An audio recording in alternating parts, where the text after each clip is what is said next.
Bom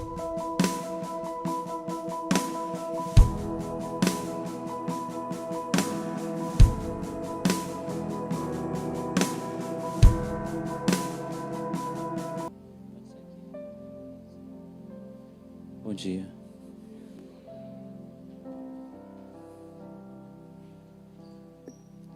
Eu vou ler alguns textos da Bíblia hoje, tá?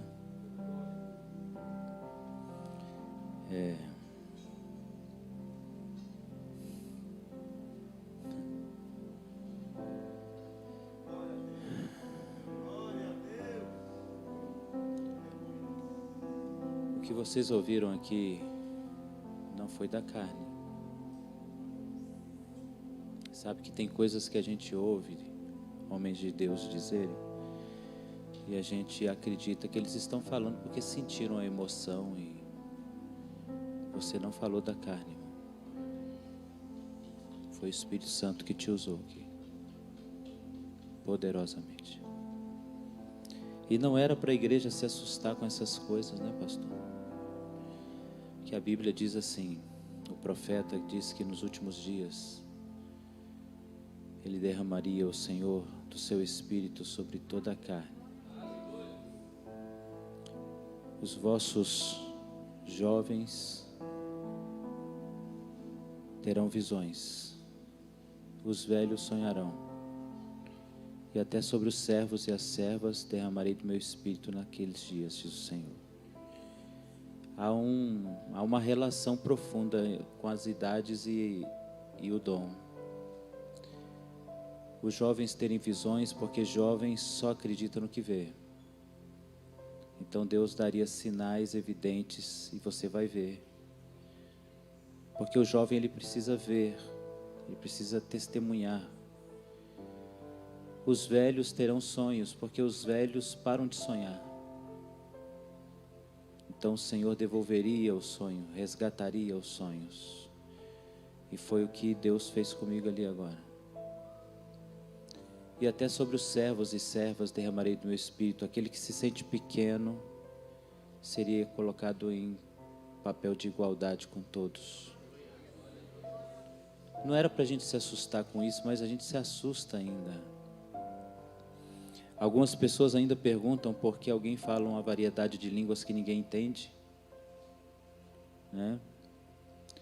E alguém uma vez me perguntou, pastor, por que alguém fala sempre línguas que parecem ser as mesmas? Eu falei, filho, porque inglês é inglês em qualquer lugar do mundo, francês é francês em qualquer lugar do mundo, e língua do céu é língua do céu em qualquer lugar do mundo. E a gente não devia se assustar com isso. Então, se alguém fala Shiri canta labás, Sirianda labás, Surianda labás, o outro também falou, você não entendeu, porque o dialeto é celestial. Você não tem que entender até que o Senhor te dê a interpretação disso, né? Vocês estão bem? Amém? Hoje eu quero falar sobre as ações e as reações de Satanás. Mas para isso eu quero ler alguns versos das Escrituras. E eu acredito que há um vídeo introdutório para hoje. Então os meninos devem soltar ali. Fizeram assim para mim, então eu faço assim para vocês também.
Vamos dar uma salva de palmas para Jesus hoje?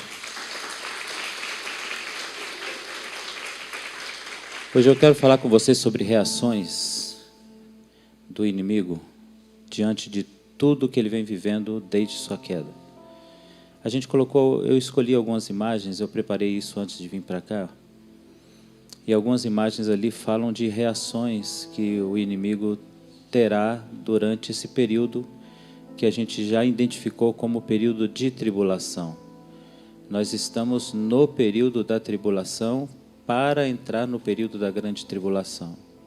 E eu escolhi algumas imagens para colocar para vocês, porque hoje nós vamos falar muito delas, das reações do inimigo.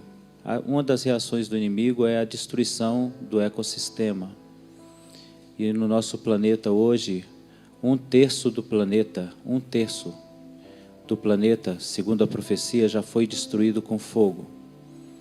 15 espécies são extintas por dia no nosso planeta. A nossa água potável, ela representa 1% de toda a quantidade de água do planeta. Mas esse 1% da água potável, que pode ser bebida, consumida, é apenas 0,0008% desse total. E esse 0,0008% do total do 1% da água potável está sendo poluída. Um terço dos animais marinhos estão extintos. Um terço dos animais terrestres já estão extintos. E aí, sem falar nas pestes, nas pestilências e nas mortes, que só pela Covid alcançamos ontem 3.248.000 mortos pela Covid. Só no Brasil, que mais de 500.000 mortos pela Covid. Tudo isso, na realidade, não são acontecimentos naturais. Não é uma natureza que está com raiva. A gente costuma tratar a natureza como se fosse uma pessoa. Vocês já repararam isso? A gente fala, olha a natureza como é linda. A natureza é uma obra de Deus. Mas a gente fala dela como se fosse uma pessoa. A natureza está revoltada. Não, Deus está revoltado. Deus está irado. E Ele está aplicando a sua justiça sobre todos nós. Então hoje eu gostaria de falar sobre as reações do inimigo diante das ações de Deus. Porque se Deus permitir hoje à noite, eu quero falar sobre, se Deus assim permitir, sobre as ações poderosas de Deus e a ação final poderosa de Deus. É assim que a gente pretende encerrar o nosso encontro desses dias. Só que eu quero ler alguns textos com vocês. Primeiro nós vamos em Mateus capítulo 24. E a gente fez um compromisso de ficar riscando, a nossa Bíblia, rabiscando a nossa Bíblia. Amém? Eu acho que a oração do irmão ali vai me deixar um pouco desnorteado, mas o Espírito vai orando aí para Deus recuperar aqui. O Espírito vai chegar no lugar. Mateus 24, no verso 32. No primeiro encontro nós falamos sobre Jesus, que precisa ser reconhecido. Ele já não é o bom moço de Nazaré. Ele já não é o servo sofredor. Ele já não é o coleguinha da gente. Ele já não é aquele amiguinho que toda hora que a gente conversa com ele, ele tem que ser complacente, misericordioso. E eu espero que vocês tenham entendido na sexta-feira que estamos lidando com o Senhor dos Senhores, o Rei dos Reis, o que tem um exército incontável de milhões, de milhares, de milhares, de miríades e miríades ao seu governo, que está à destra de Deus o Pai. E o seu poder é tão grande que tudo na Bíblia que acontece à direita, acontece em proporção maior, porque Jesus está lá. 1.000 cairão ao teu lado, mas à tua direita 10.000. Porque na realidade tudo que está à direita é a presença de Jesus. E nós não estamos mais lidando com um Jesus sofredor, um bom moço de Nazaré, o menino que nasceu e que foi colocado em uma manjedoura. Nós estamos lidando com o Senhor dos Senhores e Rei dos Reis. Era muito importante que nós tivéssemos essa visão do Senhor para a gente ter uma visão de que Ele tem autoridade para definir o que vem depois. E o que a gente pretendia falar ontem, e tentamos falar um pouco ontem, E eu vou ter que fazer aquilo que eu falei com vocês, chegar no hotel e gravar novamente a aula. A outra aula já foi disponibilizada, corrigida para o pastor. Eu gravei no hotel aquilo que eu não consegui falar aqui, vou gravar de novo que eu não consegui falar ontem, vou gravar de novo que eu não vou conseguir falar hoje, que eu já estou percebendo. E assim a gente vai enviando para vocês os links e vocês vão assistindo depois. E ontem nós gostaríamos de falar sobre as ações do inimigo, os juízos de Deus. Como o Senhor está enxergando a ausência do poder da igreja que retém a sua ira e qual é a ira de Deus. Há uma palavra, uma frase dita pelo Senhor ao se encontrar com o apóstolo Paulo. Ele disse com Paulo quando este ainda era Saulo. E a palavra Saulo significa grande. E a palavra Paulo, pequeno. Então aquele homem se sentia grande porque ele era grande. Ele era um membro do Sinédrio, um homem importante, um homem que tinha livre acesso nos palácios de Herodes e também de Pilatos, e também tinha livre acesso no Sinédrio. Ele era membro do Sinédrio. O Sinédrio era uma espécie de suprema corte do Estado de Israel, da nação de Israel. Ele era um dos membros desse lugar. Ele era um membro da suprema corte, ele era um alto oficial do governo. E ele chamava-se Saulo, que vem de Shaul, que quer dizer grande. E ele era realmente grande e sentia-se grande ao ponto de perseguir a igreja e matar a igreja, até que se encontra com alguém maior do que ele. Cai de sua montaria, fica cego, e ele ouve uma frase: dura coisa é para ti recalcitrar contra os aguilhões. E ali ele descobriu que ele estava lidando com um Deus muito poderoso. E o Senhor disse para ele que iria mostrar a ele o quanto ele deveria pagar por tudo que ele fez. E ele pagou caro pelo que ele fez. O nosso Deus, ele tem juízos, e um juízo perfeito, uma equidade no seu julgamento. Ele julga com equilíbrio, ele não coloca sobre alguém uma carga que esse alguém não possa suportar. Mas ele também não tira quando ele acha que deve colocar essa carga. Nenhum de nós deve ter medo da carga que Deus coloca sobre nós, porque sem ela nós não chegaremos ao objetivo da nossa salvação. Alguns irmãos tentam picar a cruz, cortar a cruz, diminuir o peso dela, mas saiba que a cruz tem a extensão exata para você atravessar o espaço de separação entre esta vida e a vida eterna. Eu ouvi uma ilustração uma vez de um homem contando uma parábola, uma ilustração de alguém que foi cortando sua cruz ao longo de sua vida cristã, até que para chegar à presença do Senhor havia um abismo. E o abismo tinha a extensão de uma cruz. E ele não consegue atravessar. Não corte a sua cruz, não diminua o peso que Deus colocou sobre você. Você não tem que orar a Deus para diminuir a cruz ou tirar a cruz. Você tem que orar a Deus para fortalecer os seus lombos, para você carregar a sua cruz, porque você deve carregá-la e sem ela você não deve seguir Jesus. Se você quer ir atrás de Jesus, tome sua cruz e me siga, é a palavra dele. Sem cruz você não deve segui-lo. Ninguém deve seguir Jesus sem cruz, porque você não será um discípulo de Jesus se você não tiver cruz. Nós somos merecedores da cruz. E ontem nós falamos um pouco sobre o que o Senhor tem de julgamento sobre a terra e que ele veio retendo, segurando, em razão de um povo que orava e clamava, e um povo cheio do Espírito que vem se afastando do Senhor e perdendo essa autoridade com o passar do tempo. Então chega a hora em que o Senhor diz: basta, ele leva o remanescente e ele derrama a sua ira. Bem, mas ele derrama a sua ira, e quais são as reações do inimigo? O que o inimigo vê diante de tudo isso? Ele fica passivo diante de tudo isso? Não. Então hoje eu quero falar um pouquinho sobre o nosso inimigo. E como eu quis apresentar o nosso amigo no primeiro dia, hoje eu quero apresentar o teu inimigo, e gostaria que você tivesse uma noção melhor de quem ele é. Então nós vamos ler Mateus capítulo de número 24 e vamos riscar uma parte do texto que está entre os versos 32 e os versos 44, nós vamos ler, amém? Vamos ler algumas coisas hoje. E se o tempo não der, pastor, o senhor me fala, a gente para, a gente interrompe.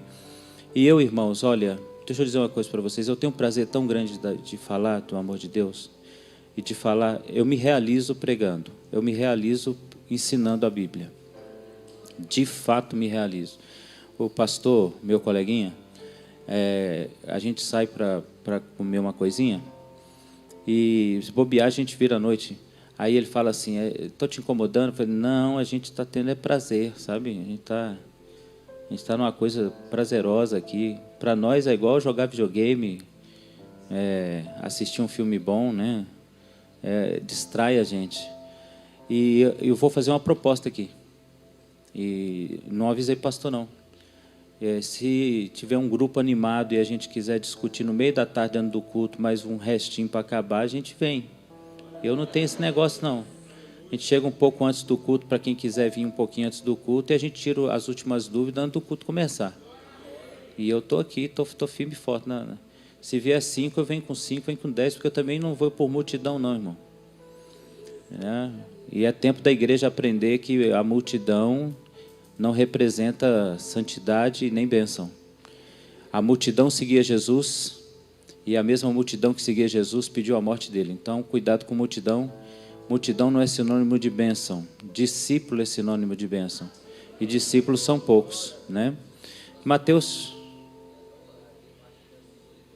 18 horas, eu vou estar aqui para a gente poder repassar, assim, a passada final antes do culto.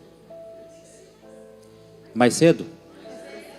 5 horas nós vamos estar aqui para passar a régua. 5 horas a gente passa a régua antes do culto começar. E olha que tem coisa para a gente falar. Todos estão convidados. Quem está assistindo aí está convidado, o pastor que está convidando. Diz ele que cabe todo mundo aqui e você pode vir.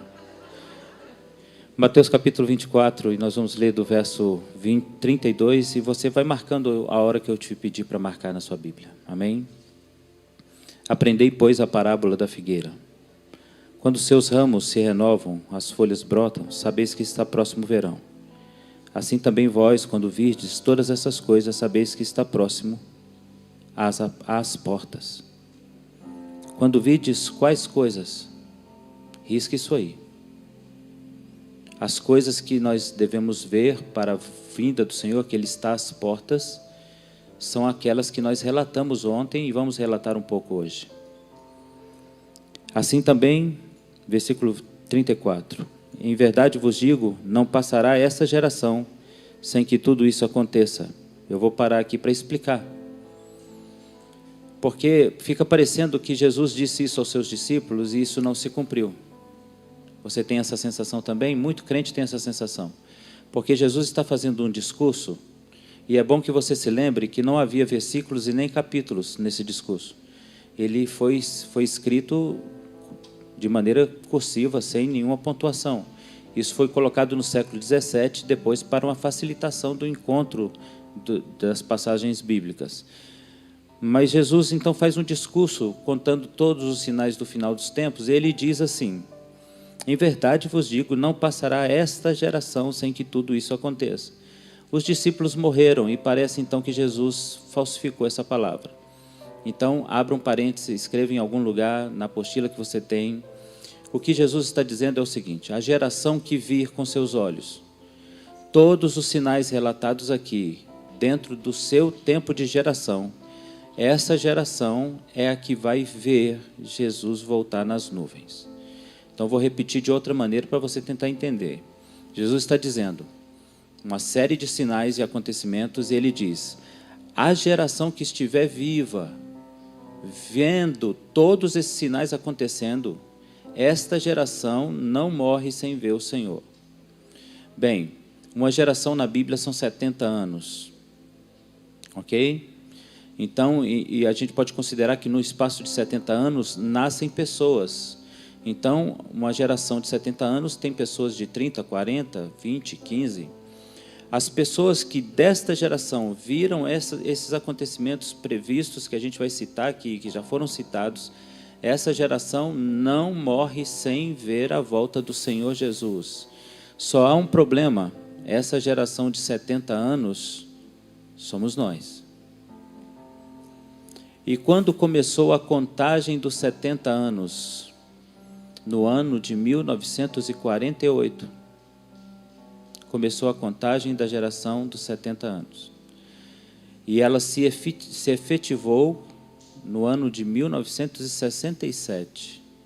Então, você poderia fazer uma contagem que nós estamos aí dentro do perímetro dos 70 anos e que essa geração que nós estamos vendo agora, você que tem 20, 15, 10, 40, 50, está vivo, está vendo, você está na geração que não morre sem ver Jesus voltar com poder e glória. Lembrando que Jesus volta primeiro para a igreja e depois para o mundo. Então, o que essa geração vai ver é o arrebatamento. Amém? Você quer subir? Então, essa geração vai ver o arrebatamento. Amém? Você pode dizer amém? Então, vou dizer de novo, porque eu acho que você não está muito afim de subir. Inclusive, pastor, a chave do meu carro vai ficar debaixo ali do tapete. Eu já avisei seus irmãos da igreja. Esta geração vai ver Jesus e vai subir. E é o que o Senhor está dizendo, a geração que vir tudo isso, essa geração não morre sem ver a promessa. Continua no verso 35, passará os céus e a terra, minha palavra não passarão. Então ele está dizendo, vai passar tempo, mas quando essa geração vir, a minha palavra que eu estou lançando agora não vai passar, ela vai se cumprir. Continuando no verso 36, mas a respeito daquele dia e hora ninguém sabe, nem os anjos, nem o Filho, senão o Pai.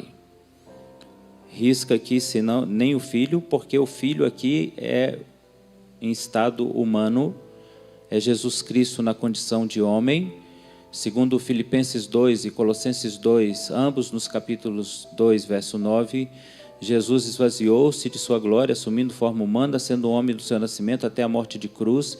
Então, todo o período de sua vida como homem, ele realmente não sabia a hora e nem o tempo, mas é ele quem revela o Apocalipse a João. Então, risca aí para você lembrar que ele está dizendo isso em condição de homem. Verso 37, pois assim como foi nos dias de Noé, também será no dia da vinda do Filho do Homem. Risca isso. Jesus voltará como foi nos dias de Noé, quando a geração se comportar como nos dias de Noé. E como a geração se comportou nos dias de Noé? Deixa eu dizer para vocês. A Bíblia vai dizer aqui que os homens comiam, casavam, davam-se casamento, trabalhavam, levavam suas vidas normalmente e ouviam já há 100 anos Noé dizer que o mundo ia ser destruído com água. Noé passou 100 anos da sua vida construindo a arca e anunciando, o Senhor vai destruir tudo com água. O Senhor está dizendo, o dia da sua vinda será como nos dias de Noé. As pessoas estarão levando sua vida naturalmente, porque há tanto tempo se prega a vinda, que as pessoas estarão dando descrédito à mensagem. Então o Senhor está falando que a sua vinda se dará numa geração cética. Há tanto tempo se fala disso. Minha avó já falava disso. O pastor do pai Israel, o pai pastor do pastor Israel, que é pastor também, meu pai, pastor Valtencílio Leocádio, já pregava isso. E o pastor dele já pregava isso. Então isso começa a gerar um descrédito. Então o Senhor está dizendo, será como nos dias de Noé. As pessoas estarão levando suas vidas. Uma vez eu falando sobre a volta de Jesus, um irmão, depois do fim do culto, um casal, na realidade, falou, pastor, ora para Deus adiar, porque o meu casamento está marcado. Eu não sei fazer essa oração. Eu não sei fazer a oração de parar relógio. O cronômetro não vai parar. E a vida que você tem se chama agora. Você não tem o amanhã, você não tem o hoje e você não tem o ontem. Eu acho que eu já disse isso aqui. Você não tem o amanhã, não tem o hoje e não tem o ontem. Você só tem o agora. Então aproveite o agora, ame agora, perdoe agora, beije agora, abrace agora, porque é tudo que você tem. O amanhã pertence a Deus, o hoje a gente não sabe como vai terminar, o ontem já passou e o que passou ontem não move o hoje. Você tem o agora. Então resolva todas as coisas agora. O Senhor está dizendo então que Ele voltará num tempo de incredulidade. Mas essa incredulidade não estaria presente apenas em homens que não reconhecem o Senhor. Essa incredulidade estaria presente em todos os homens, inclusive, principalmente naqueles que creem no Senhor. Deixa eu lembrar para vocês que a Bíblia não é um livro escrito para ímpios. A Bíblia não é um livro evangelístico.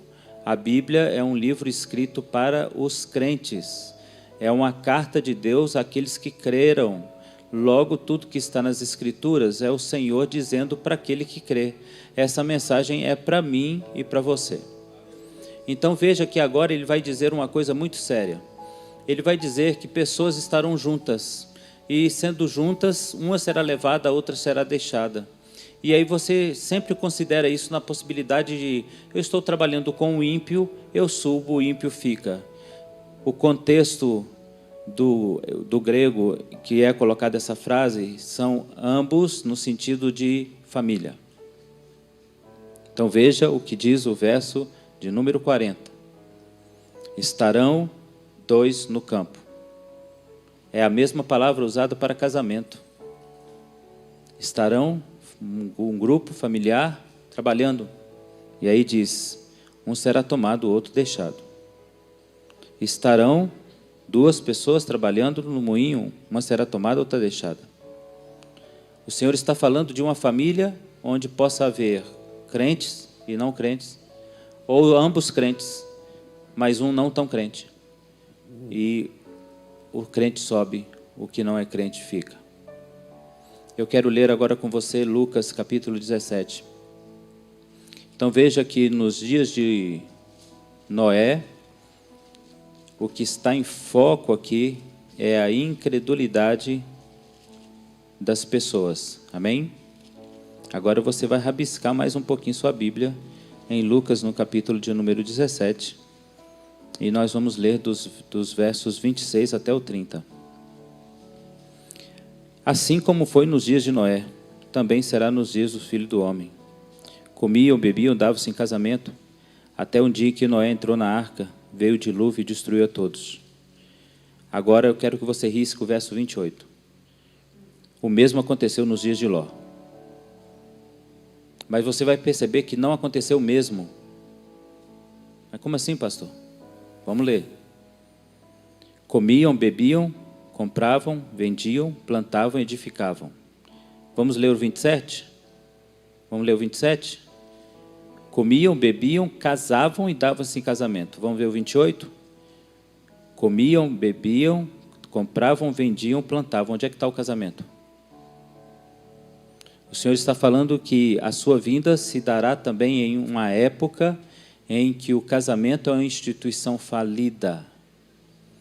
Mais do que isso, as pessoas não fazem a opção pelo casamento. Mais do que isso, o casamento é uma alternativa de escolha, uma opção sexual. Ele está falando dos dias de Ló, ele está falando de Sodoma e Gomorra, ele está falando de sodomia, ele está falando de pecado, ele está falando de vida a dois que não é casamento. Então ele está falando de um tempo em que o casamento foi maculado. Então ele está falando que assim como nos dias de Ló, as pessoas estarão pecando e levando sua vida como em Sodoma e Gomorra, praticando toda sorte de sodomia, pecado, desmerecendo o matrimônio, desmerecendo o valor do matrimônio, não se casando ou casando-se erradamente, ou vivendo uma vida marital indigna, ou vivendo na imoralidade conjugal. E é nesse tempo que o Senhor vem para levar a sua igreja. Amém?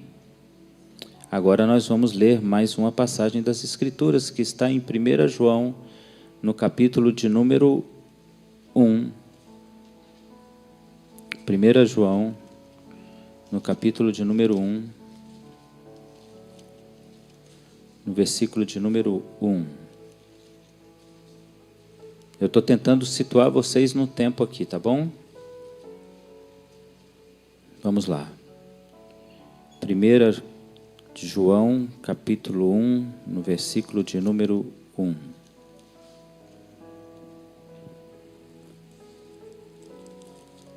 E eu estou com um problema que eu estou sentindo muito a presença do Espírito Santo aqui. Isso pode nos ajudar. Olha o que diz João no versículo 1, na sua primeira carta. Acharam aí? João 1, verso 1. O que era desde o princípio, o que temos ouvido, o que temos visto com os nossos próprios olhos, o que contemplamos com as nossas mãos apalparam com respeito o verbo da vida. A vida se manifestou e nós temos visto e dela damos testemunho e vô-la anunciamos a vida eterna, a qual estava com o Pai e o Pai do Pai foi manifesta. O que temos visto e ouvido anunciamos também a vós outros, para que vós igualmente mantenhais comunhão conosco. Ora, nossa comunhão com Cristo, a comunhão é com o Pai e com o Filho Jesus Cristo. Estas coisas, pois, vos escrevemos para a vossa alegria, para a nossa alegria seja completa. Ora, a mensagem que em parte temos ouvido e vos anunciamos é esta, que Deus é luz e não há nele trevas. Se dissermos que mantemos comunhão com ele e andamos nas trevas, mentimos e não praticamos a verdade. Se, porém, andarmos na luz, como ele na luz está, mantemos comunhão com ele, comunhão uns com os outros, e o sangue de Jesus, o seu Filho, nos purifica de todo pecado. Se dissermos que não temos pecado nenhum, a nós mesmos nos enganamos, e a verdade não está em nós. Se confessarmos os nossos pecados, ele é fiel e justo para nos perdoar os pecados e nos purificar de toda justiça.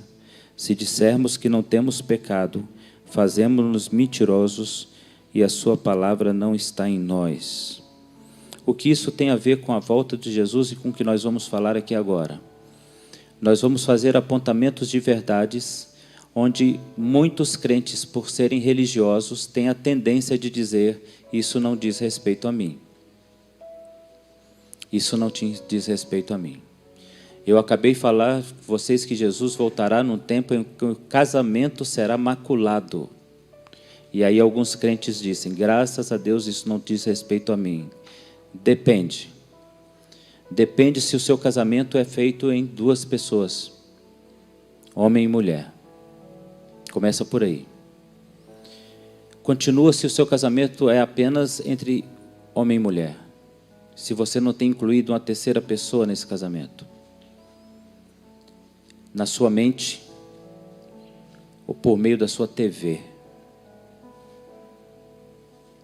Isso continua se você não tem tido um casamento onde você não olha o seu cônjuge como se fosse uma outra pessoa desejável. Isso prossegue se o leito do seu matrimônio é imundo e se o que você pratica no leito do seu matrimônio é sujo. Então isso é apenas para citar a vocês uma das coisas que muitas vezes o crente diz: isso não diz respeito a mim. O Senhor está prestes a voltar. Os sinais são muito fortes, muito latentes, muito evidentes. E aquele que diz que não tem nenhuma culpa, ele está destinado a entrar nesse juízo e ser condenado. O crente que diz que não tem pecado já mentiu. E o crente que diz que não tem erro já cometeu erro. E o crente que diz que não tem condições de honrar o Senhor já mentiu ao Senhor. E o crente que tem dedicado mais tempo a outra coisa do que ao Senhor já não é digno dele, palavra dele. Se você amar a qualquer coisa mais do que a mim, você não é digno de mim. Então nós estamos falando de crentes que estão na rota, na linha de encontro com o trono branco. Vamos continuar nossa leitura. Apocalipse capítulo 12. Irmãos, todas as vezes que eu falo sobre Apocalipse, um sentimento toma conta de mim. Um sentimento de que eu sou o anjo do Apocalipse. Isso não é bom. Eu queria que vocês estivessem no meu lugar para olhar o olhar das pessoas.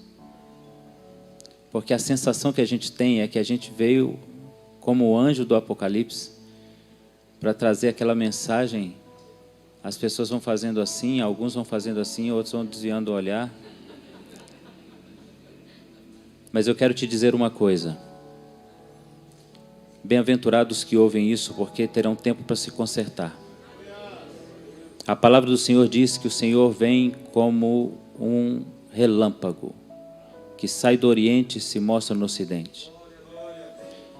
O texto também diz que ele vem no piscar de olhos. Eu vou fazer um teste aqui com vocês, que eu faço sempre onde eu vou, para você entender o tempo que você terá para se arrepender. Eu vou contar até 3, você pisca o olho. 1, 2, 3, aconteceu. Vamos de novo. 1, 2, 3, aconteceu. Você estava aqui e agora ou está no céu ou está no inferno. Vamos de novo. 1, 2, 3, aconteceu. Não será uma coisa assim que você terá tempo de correr em casa, consertar alguma coisa com o marido, ligar para a esposa, bater um papo com alguém, pedir perdão ao seu pastor.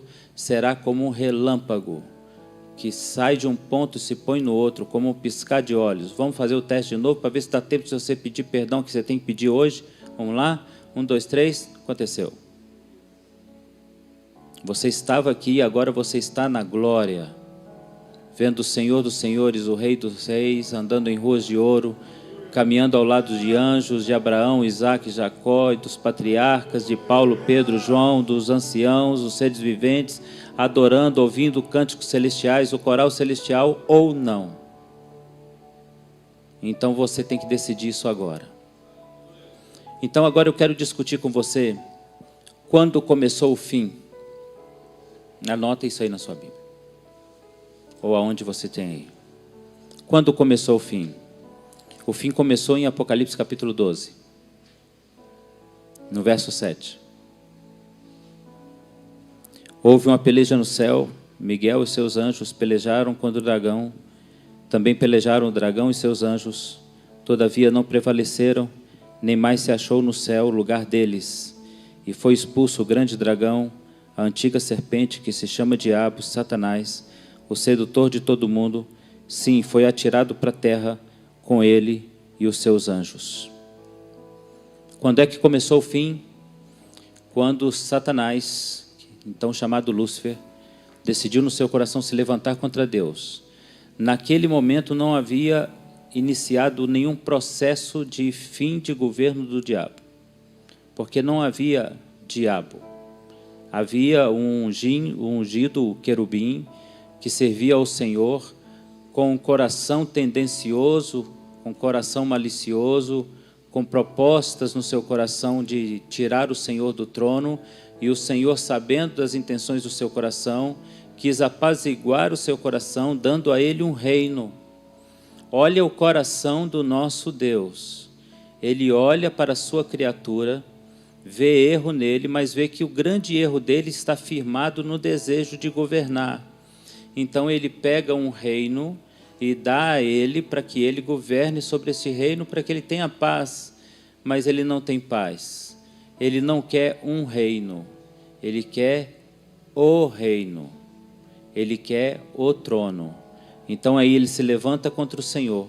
E ao se levantar contra o Senhor, inicia-se uma contagem regressiva. Ele aciona o cronômetro para o seu fim. E ele não se achou mais no céu. Então agora vamos ler outros textos para a gente continuar entendendo a queda de Satanás. Então agora, Satanás, quando caiu, ele vai ter reações diante de Deus. Reações antes da queda, reações depois da sua queda, reações antes da tribulação e reações depois da tribulação. Amém? Então vou repetir. Satanás, ele tem atitudes e reações diante de Deus antes da sua queda. Depois ele tem reações e atitudes contra Deus quando ele cai. Depois ele tem reações durante a tribulação. E ele tem reações depois da grande tribulação. Então nós vamos ler alguns textos das Escrituras para a gente ver as reações do inimigo. Primeiro, as reações antes da sua queda. Então vamos ler Isaías capítulo 14, no verso 12. Isaías, capítulo 14, no verso de número 12. O bom de culto de manhã é que dá uma sensação que a gente está na escola dominical. E é uma coisa maravilhosa. Eu gosto mais de escola dominical. E a escola dominical parece que a gente tem todo o tempo do mundo, né? Isaías capítulo 14, no verso 12. Qual foi a reação de Satanás antes da sua queda? A partir do verso 13. Verso 12. Como caíste do céu, ó estrela da manhã, filho da alva, como foste lançado por terra, tu que debilitava as nações. Reações do inimigo antes de sua queda. Dizias no teu coração. O que ele dizia no seu coração? Risca aí. Subirei. Ele dizia no seu coração: subirei acima das estrelas de Deus, exaltarei o meu trono no monte da congregação, me assentarei nas extremidades do norte, subirei acima das mais altas nuvens, serei semelhante ao Altíssimo. Contudo, serás precipitado para o reino dos mortos, no mais profundo abismo. Olha o que Satanás está dizendo no seu coração antes de sua queda. Subirei. Se ele está dizendo subirei, ele não está no céu. Amém? Se ele está dizendo subirei, ele não está onde Deus está. Porque ele está dizendo, eu subirei acima das mais altas nuvens, acima das estrelas. Então ele está em algum lugar em que as nuvens estão antes das estrelas, depois vem as estrelas, para então chegar o reino de Deus. E ele diz, subirei acima das mais altas nuvens, acima das estrelas, no monte da congregação dos anjos, me assentarei no trono do Senhor. E o Senhor ali viu no coração dele esse intento e não permitiu que ele subisse. Então ele não estava no céu quando ele caiu. Ele estava em algum reino que o Senhor deu a ele, e deu a ele para que ele governasse, e nesse lugar onde ele estava, o seu coração se encheu de orgulho e vaidade. A palavra do Senhor diz que do orgulho precede a queda é precedida pelo orgulho. E o seu orgulho, pela sua beleza, pela sua grandeza, pela extraordinária obra que Deus fez em Lúcifer, e nós não devemos mais chamá-lo de Lúcifer. A palavra Lúcifer significa a luz de Deus te acompanha, e ele não é mais Lúcifer, ele é Satanás, ou o diabo, que quer dizer opositor. Vamos agora a um outro texto que fala da sua queda em Ezequiel, no capítulo de número 28. Então vamos agora em Ezequiel, no capítulo de número 28, nos versos de número 13. Estavas no Éden, jardim de Deus. Então onde é que ele estava, irmão? No Éden, jardim de Deus. Então agora o profeta Ezequiel vai nos dizer onde ele estava quando ele disse, subirei. Ele estava no Éden, jardim de Deus, quando ele disse, subirei. Amém? Então estavas no Éden, jardim de Deus, de toda pedra preciosa te cobrias, e aí vem a relação das pedras.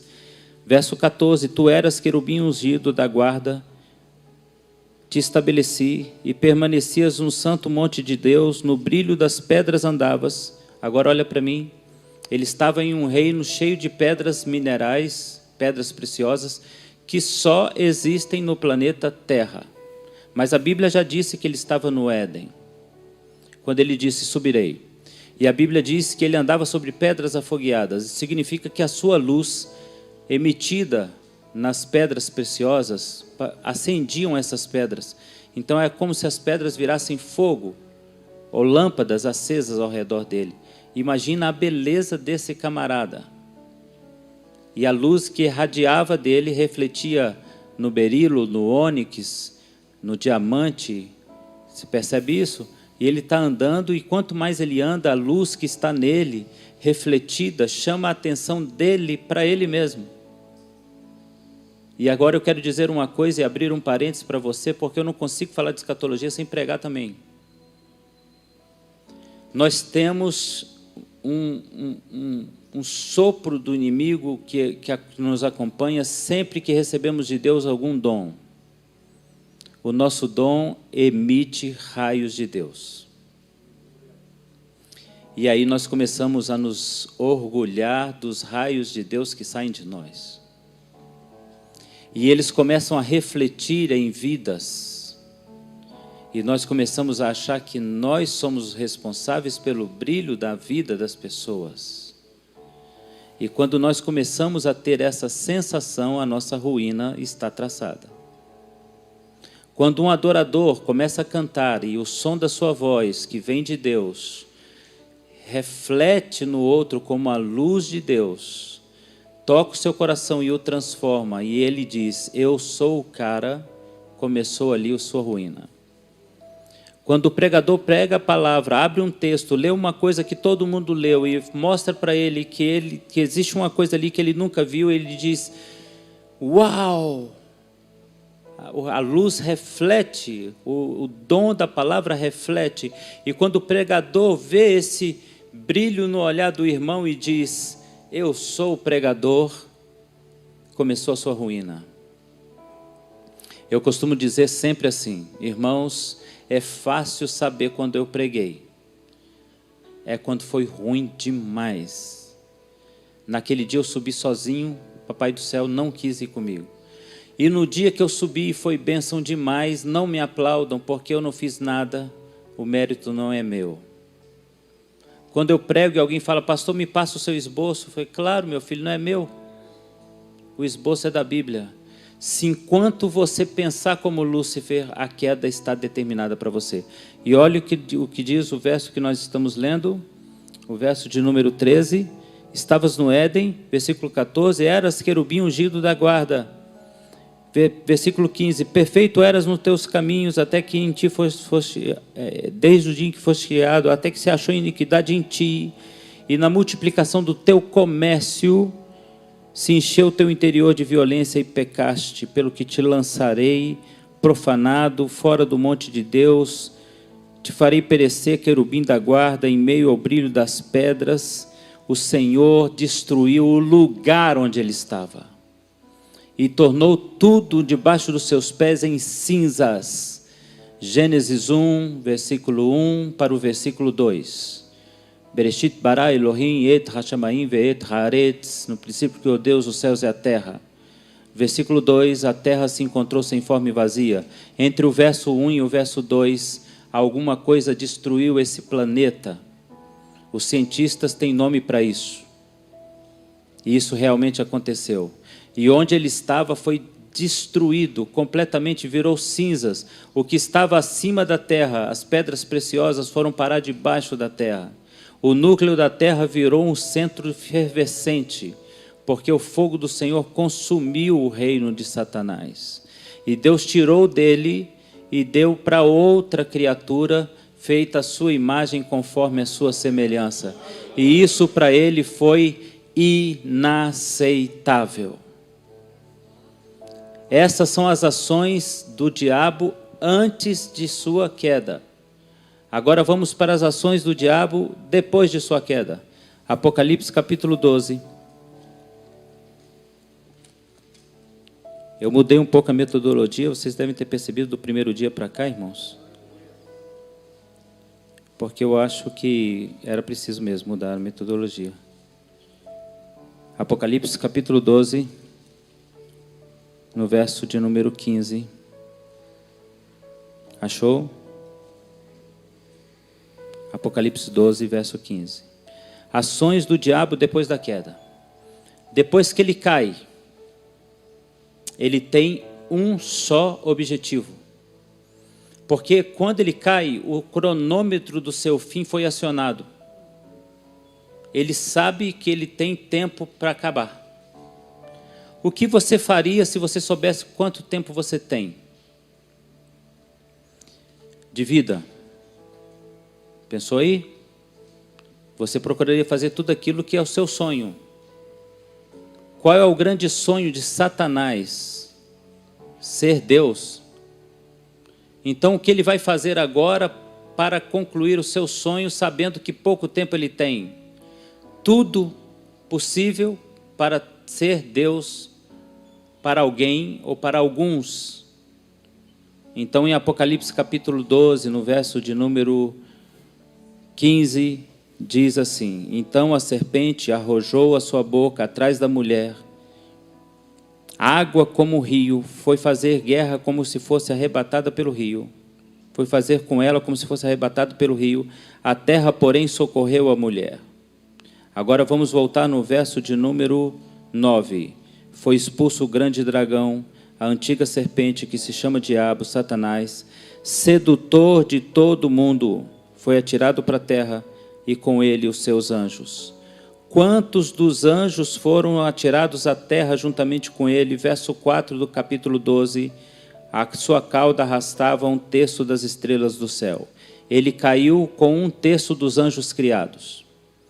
Ao cair com 1/3 dos anjos criados, ele inicia uma perseguição a todos os filhos do Senhor Deus. E a todos aqueles que foram criados à imagem conforme a semelhança do Senhor. E o objetivo dele agora é destruir, aniquilar, matar, roubar. A palavra do Senhor vai nos dizer em várias passagens da Bíblia que o único objetivo dele é matar, roubar e destruir. E o alvo dele é roubar, matar e destruir quando não receber do indivíduo aquilo que ele pretende ser. Ele pretende ser Deus na vida dos indivíduos. Ele pretende ser Deus na vida das pessoas. Ele pretende assumir o lugar de Deus. Então, quais são as ações do diabo depois de sua queda? Perseguir os filhos de Deus e torná-los adeptos e destruí-los. Essas duas coisas ele quer fazer. Para conseguir o seu intento, então, ele usa 3 artifícios. Anote na sua Bíblia. A Bíblia diz que esse mundo tem um rei, o mundo jaz no maligno, e ele tem príncipes. Os príncipes desse século governam esse mundo. O rei desse mundo se chama dinheiro. E eu gostaria que você observasse que a palavra de Deus não chama o diabo de Deus, mas chama o dinheiro de Deus. Já observou isso na Bíblia? O Senhor não chama Satanás de Deus, mas chama o dinheiro de Deus. O primeiro artifício de Satanás é colocar aquilo que ele carregava, pedras preciosas, riquezas e belezas, para atrair o olhar do homem. E ele tenta controlar o homem a partir do ter. E ele entra dentro das igrejas, convencendo as igrejas que Deus veio a este mundo por meio do seu Filho para que você tenha coisas. Mas Jesus não veio aqui para que você tenha coisas. Jesus veio aqui para que você tenha o reino eterno, a vida eterna, e tenha recuperado a sua natureza original. Jesus não morreu na cruz para você ter dinheiro. Mas esse reino tem um rei e tem 2 príncipes. E os 2 príncipes se chamam violência e sexo. Ligue sua televisão e você vai ver os 3 agentes de Satanás trabalhando para convencer o mundo de que a única coisa que presta não está na igreja. Os filmes têm como roteiro 3 coisas principais: violência, dinheiro e sexo. Esses 3 são apresentados na Bíblia com nomes de deuses: Baal, Mamon. Deixa eu lembrar o nome do terceiro deus. Baal é o deus da violência, Mamon é o deus do dinheiro, e o terceiro deus é o deus da sexualidade, Lilith. São esses 3 que governam o mundo. Então, quando você está na sua casa e liga a TV, o inimigo está te convencendo de que essas 3 coisas são fundamentais para a sua felicidade: ter, ser livre, ser dono do seu corpo, ser livre e reagir a todo mal que fazem contra você. Essas são as ações do diabo depois da sua queda. Mas aí entrará o período da grande tribulação. O que o diabo irá fazer na grande tribulação? Apocalipse, versículo 17.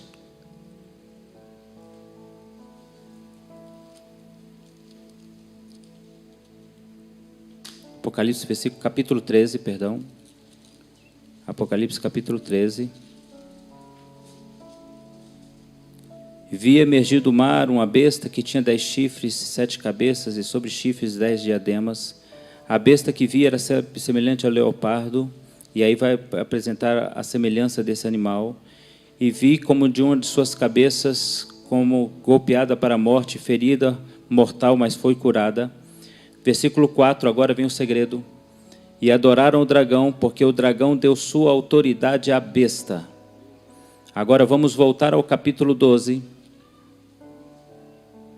E vamos ler o versículo de número 9. É um grande quebra-cabeças, irmãos, para a gente entender isso aqui. No capítulo 9, foi expulso o dragão, a antiga serpente que se chama Diabo.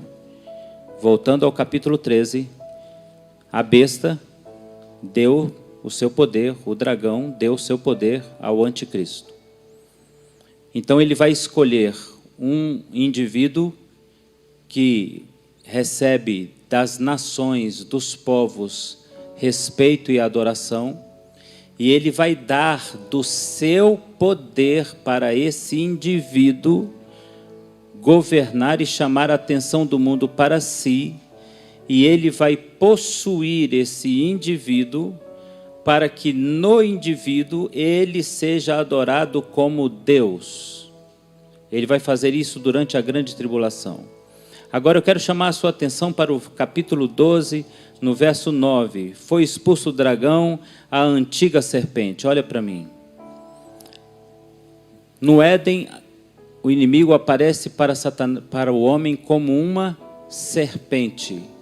No Apocalipse, ele aparece como um dragão. Ele cresceu. Percebeu?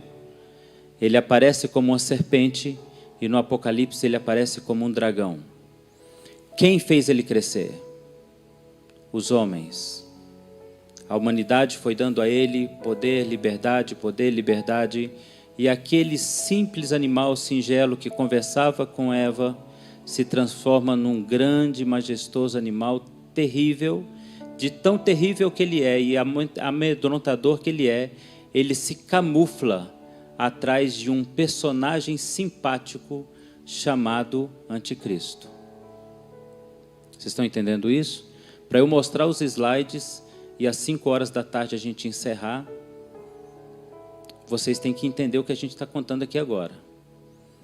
Se levanta contra Deus, Deus o rebaixa, tira a sua glória, tira o seu brilho, desce com ele todos os seus seguidores, ele destrói o seu reino, coloca o homem para governar, ele que deseja ser Deus se levanta contra esses homens, e ele cresce porque os homens o recebem pela oferta que ele dá a oferta de riquezas, liberdade e violência, o homem aceita isso, o faz crescer, mas ao mesmo tempo tem medo dele, então ele se disfarça atrás de uma figura inocente religiosa, e dá o seu poder a essa figura inocente religiosa, e ele é adorado como Deus no lugar dessa pessoa, se assenta no trono para ser adorado como Deus.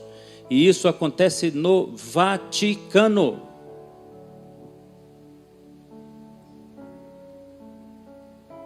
Eu disse aqui ontem, em 1950, se não me engano, João 23, declarou: eu sou o caminho, a verdade e a vida. Um trono é colocado no Vaticano e as pessoas vão até o Vaticano na figura inocente do simples e pacífico homem. Há alguém com grande poder,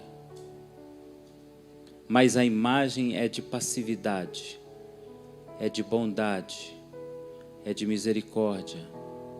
As nações prestam reverência a ele, os reis se prostram diante dele, os governantes do mundo inteiro se prostram diante dele, como diz a palavra de Deus, e ele é adorado como se fosse Deus, e se assenta no lugar que é a casa de Deus, como se fosse Deus. A Bíblia não mentiu. O que Satanás faz? antes da grande tribulação, ele vai promover guerras. E eu vou mostrar para vocês agora. Capítulo 12, no versículo de número 17. Ele se irou contra a mulher, e a mulher aqui é a igreja, e Israel, e foi pelejar contra o restante da sua descendência. Então o que ele vai fazer antes da grande tribulação? Promover guerras contra a igreja e contra Israel. Capítulo 16 de Apocalipse, e eu vou mostrar isso para vocês em imagens, e aí vocês vão entender melhor.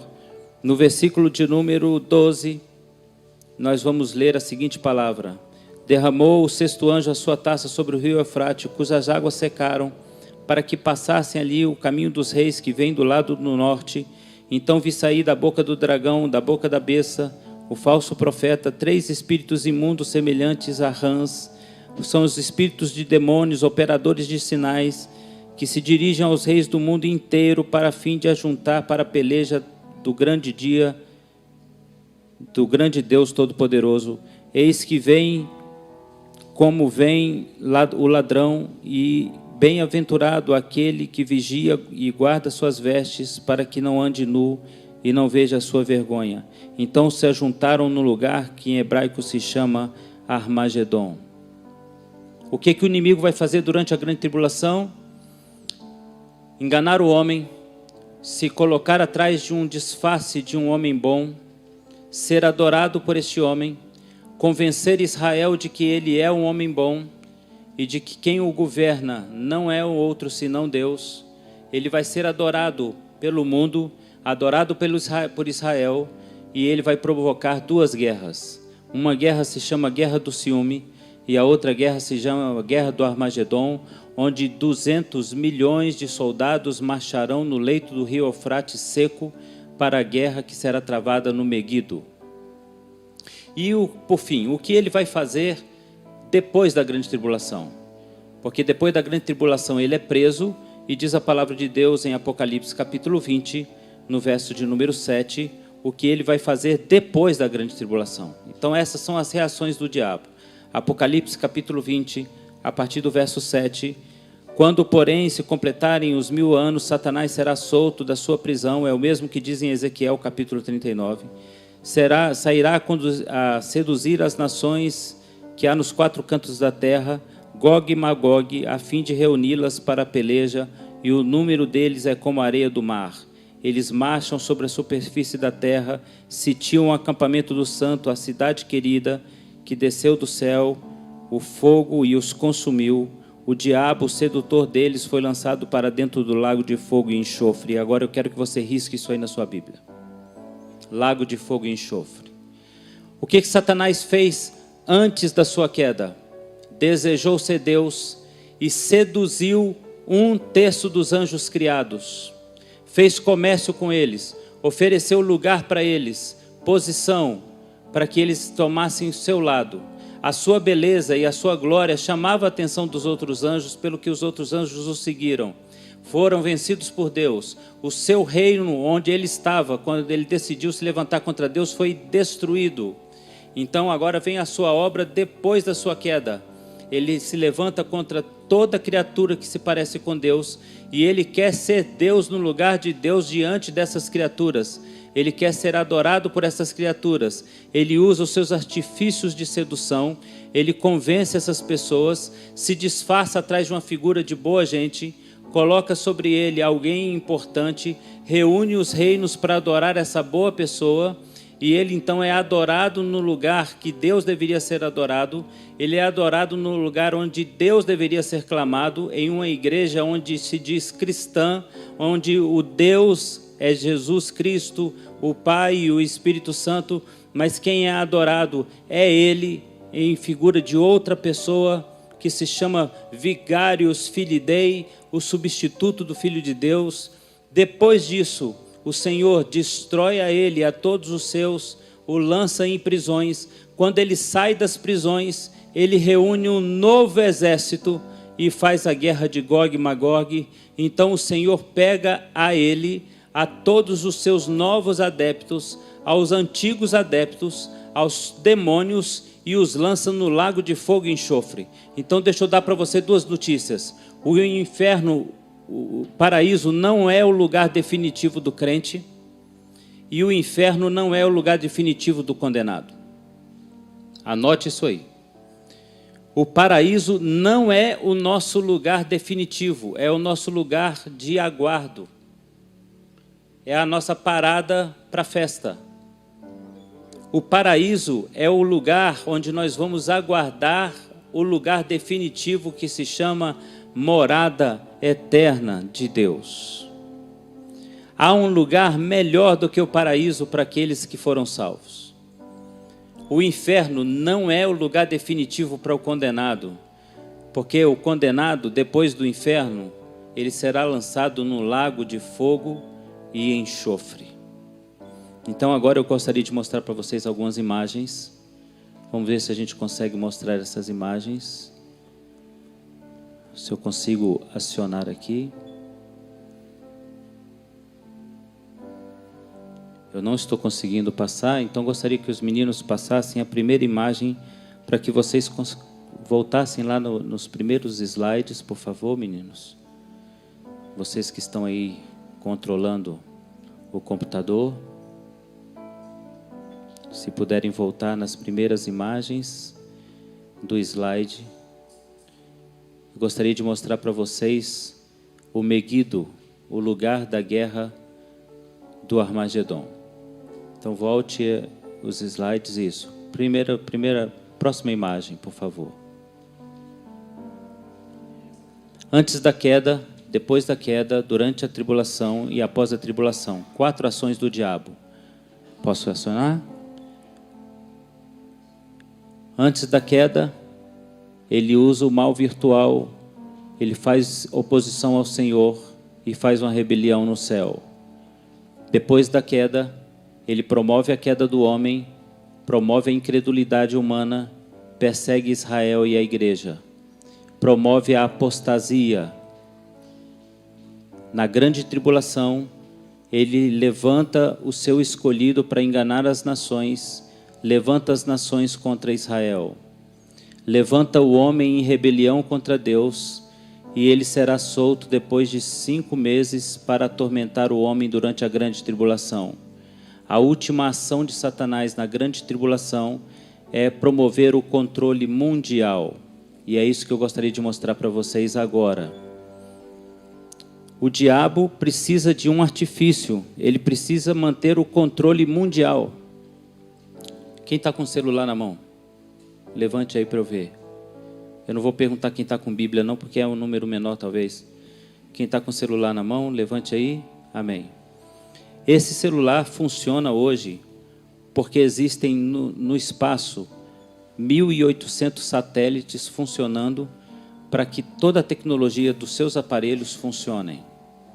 Agora, imagine se houvesse uma intenção de alguém em colocar no espaço um número infinitamente maior do que esse, para que o controle não fosse apenas sobre o seu celular, mas fosse sobre a sua pessoa. Olha para mim, irmãos. Sem precisar de nenhuma tecnologia, você fosse visto em qualquer parte do mundo andando. Como eles conseguiriam isso? Plano número 1. Vamos fotografar todas as pessoas virtualmente. Muitas formas de fotografia virtual já acontecem. Você precisa tirar um documento e etc. Mas quem ainda não tirou o documento pode fazer uma brincadeira no celular de como eu sou mais velho, como eu sou mais novo. E o seu rosto está sendo registrado. Eu não sei se você sabe disso. Mas como eu vou manter o controle dessas pessoas sem ter nessas pessoas um celular para acompanhá-las? Eu vou criar um sistema de monitoramento mundial. Então agora eu gostaria de mostrar para vocês o que está acontecendo com o planeta agora. Vamos ver se o filmezinho vai passar, irmãos. Não é o filmezinho ainda. Então ele vai provocar a guerra do ciúme, que é a guerra pelo Estado de Israel, pelo templo. Então a primeira guerra que Satanás vai promover durante a grande tribulação se chama guerra do ciúme. é uma guerra pelo templo. E eu falei ontem com vocês que os muçulmanos já pararam na mesquita, em número de 500 mil, no platô do templo, quase 1 milhão de judeus, de muçulmanos em Israel, orando porque o novo primeiro-ministro, ele está determinado a destruir aquele lugar. Então a guerra do ciúme está prestes a acontecer, e há uma razão por isso, irmãos. Os muçulmanos também acreditam no Messias. Os muçulmanos acreditam que virá um Messias chamado Mahdi, e ele receberá a ajuda de Jesus Cristo para destruir os israelenses. Então, quando Israel declarar a guerra, eles esperam que o Mahdi desça do céu com seus exércitos, aliado a Jesus Cristo, para destruir Israel. Então vamos ver em que hora vai aparecer o filminho que eu quero que vocês vejam. A segunda guerra que ele vai promover é reunir alguns países do mundo em um número de 200 milhões de pessoas que vão marchar pelo leito do rio Eufrates, que deve secar, e começou a secar em 2012. Está separado? Tá, ok. E ele vai marchar com seus exércitos para a guerra do Armagedon. Veja bem, olha para mim. A guerra do ciúme vai fazer com que o anticristo apareça para defender Israel. Então ele vai aparecer e defender Israel dos muçulmanos. Isso vai levar com que Israel o aclame como o libertador do seu povo. E já existe um falso profeta preparado para fazer isso. E eu vou apresentar ele para vocês, se der tempo agora, se não der às 5 horas, eu apresento a vocês o novo Mashiach, profeta, que vai apresentar o líder mundial em breve. A guerra do Armagedon, então, é uma guerra que Israel perde. Perde porque o aliado que o defende na primeira guerra se torna opositor dele, que é o anticristo. Então, na guerra do Armagedon, os exércitos invadem Israel e tomam Israel, e o anticristo se assenta no trono em Jerusalém e começa a ser adorado como Messias, como Filho de Deus, como o próprio Deus. E é nesse momento que Israel abre os olhos e reconhece Jesus Cristo, e os 144 mil são separados para testemunhar o poder de Deus, e haverá salvação nesse período também. A gente vai abrir um espaço para perguntas, então eu sei que muitas perguntas já devem estar borbulhando na cabeça de vocês. Bem, essa guerra do Armagedon, ela recebe esse nome por causa do lugar onde ela vai ser travada. Ela vai ser travada num lugar chamado Har Megidon, ou Tel Megiddo. A palavra Tel Megiddo é uma referência a um palácio que foi construído e destruído e reconstruído várias vezes, 26 vezes. Foi construído pelos cananeus, e em hebraico tudo que recebe o nome de Tel significa uma edificação feita sobre outra edificação. É o nome de Tel Aviv, uma cidade que foi construída em cima de escombros de outra cidade. Então ela se chama Tel Aviv, que é uma cidade construída sobre escombros. O Tel Megiddo são 26 construções feitas sobre um palácio a ponto de virar um monte. Diante desse monte existe um vale imenso onde será travada a guerra do Armagedon. 200 milhões de soldados inimigos se encontrarão com os soldados israelenses ali, e Israel irá perder essa guerra para que o anticristo tome Jerusalém, se assente no trono, no templo, e seja adorado como Messias. Se os meninos puderem passar o vídeo agora, eu gostaria que vocês conhecessem o Megiddo, e eu vou explicando para vocês mais ou menos. É um lugar bacana da gente conhecer. Vamos ver se ele está aí. Está aí? Ok. À medida que o filme for passando, eu vou explicando para vocês por onde nós estamos caminhando. É um lugar bacana para a gente ir.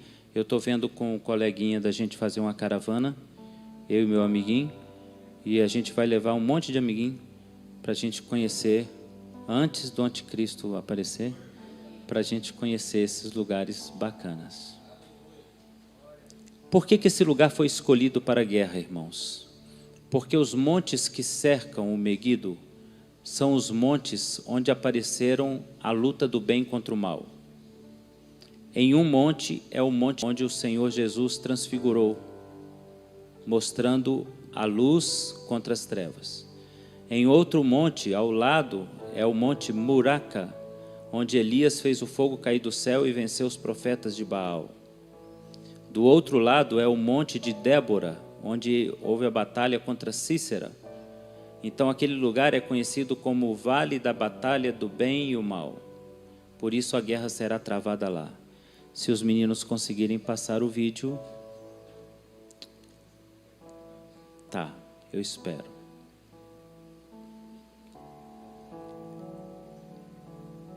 Então vamos lá.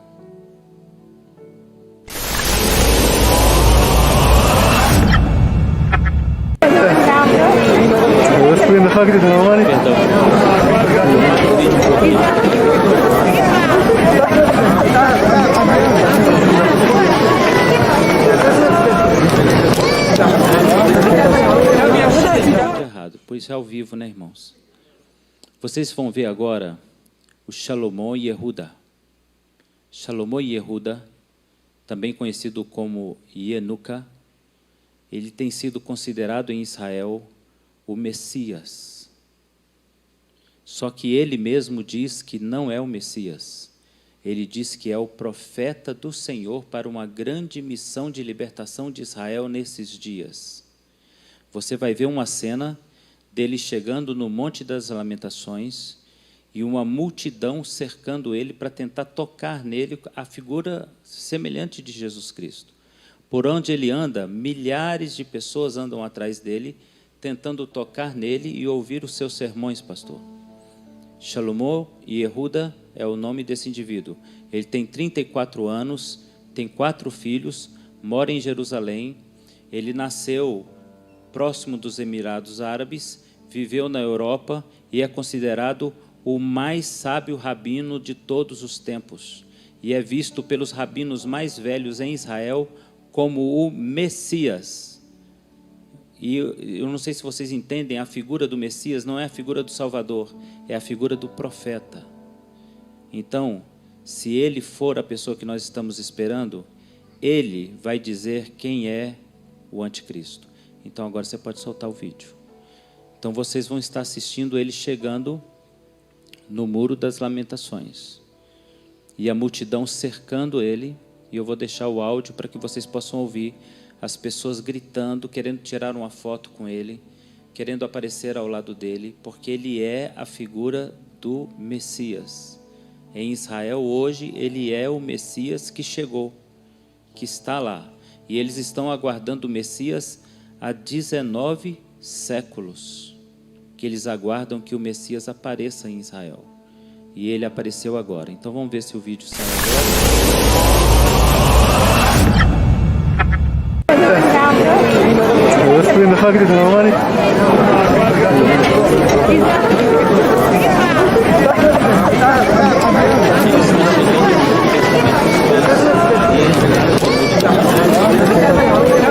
os anciãos estão tentando tocar nele, beijar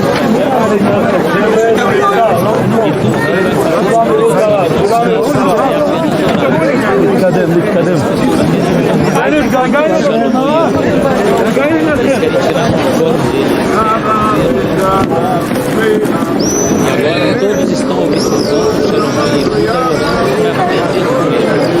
É a imagem, semelhante à imagem de Jesus, tudo que Jesus fazia, as pessoas olhavam Jesus fazendo para fazer igual.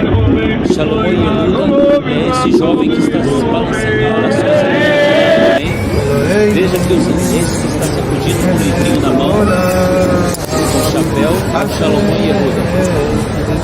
Todos os sábios estão vendo como ele faz, admirando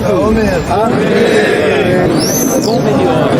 Agora ele vai se assentar e todos os anciãos vão fazer fila para tocar nele, para pegar na mão dele. Está vendo? Ele está sentado ali, Salomão e Yehuda, e as pessoas vêm beijar sua mão, e os que estão vindo são rabinos, São os mais respeitados rabinos de Israel que estão vindo beijar sua mão e prestar a ele reverência.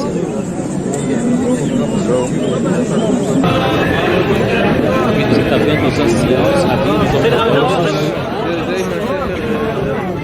esperando a presença dele, e ele vem chegando agora, e os rabinos vão cercando ele, os mais velhos vão cercando ele para beijar sua mão, para tocar nele, de alguma forma estar perto dele.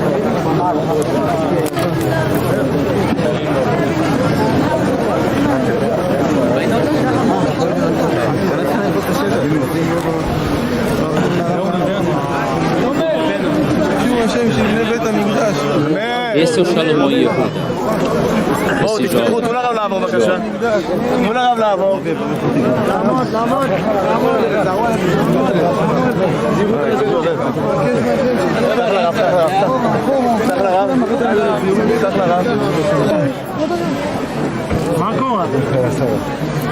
Rabino Sião vai até ele e todos os momentos em que ele aparece, em todos os lugares em que ele aparece, os anciãos vão até ele para beijar sua mão, para pedir explicações da Torá, e eles estão dizendo que ele veio para salvar Israel nesse tempo. E eles estão confiados nele para apresentar aquele que vai salvar Israel nos últimos dias. Se nós estamos falando da pessoa certa, esse menino, esse jovem, será aquele que a Bíblia chama de falso profeta. Aquele que vai emergir da terra, terra na linguagem apocalíptica é Israel, a descendência de Israel é como a areia do mar, então a besta que emerge da terra sai de Israel para apontar o anticristo. Amém?